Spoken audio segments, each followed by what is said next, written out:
এখন যেহেতু ওই বিষয়টা নিয়ে যেহেতু আলোচনা হয়েছে, প্রশাসন তাদের কি ভূমিকা রাখার কথা ছিল এবং তারা কি ভূমিকাটা রাখলো, আমাদের মনে হয় এটা নিয়ে বেশি আলোচনা করা উচিত ছিল। আজকে হসপিটাল থেকে আসছি কিছুক্ষণ পূর্বেই। গতকাল আমি ইনজুর্ড হয়েছিলাম, আমার হাতে এবং গলায় এবং বুকে হামলা করা হয়েছে। তো হসপিটাল থেকে কিছুক্ষণ আগে আমি আসছি।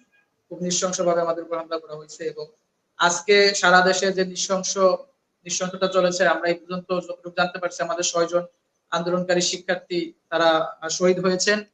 তাদের আত্মার মাগফিরাত কামনা করতেছি এবং বহু শিক্ষার্থী হতাহত হয়েছেন, তাদের সুস্থতা কামনা করছি। তার পাশাপাশি আজকের এই হামলায় আজকে তাদের উপর যে নৃশংসতা চলছে সারা দেশে, এতে যারা জড়িত ছিল, ছাত্রলীগ, হেলমেট লীগ কিংবা প্রশাসনের যারা জড়িত ছিল, তাদের সকলকে ধিক্কার জানাচ্ছি এবং তীব্র নিন্দা এবং প্রতিবাদ জানাচ্ছি।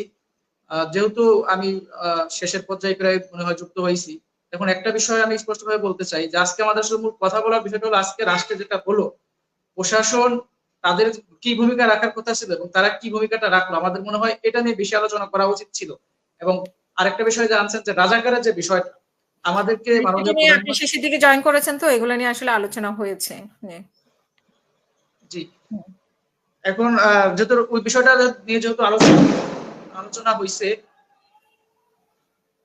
যে আমরা অনেক গুলি শব্দ শুনতে পাচ্ছি না। হ্যাঁ, যে কন্টিনিউ করবেন। এখন মূল বিষয়টা হলো আমি ব্যক্তিগতভাবে এখন পর্যন্ত অসুস্থ, কথা বলতে আমার সমস্যা হচ্ছে, তারপর আমি যুক্ত হয়েছি শুধুমাত্র আমাদের উপর যে নৃশংসতা হয়েছে সেই বিষয়গুলো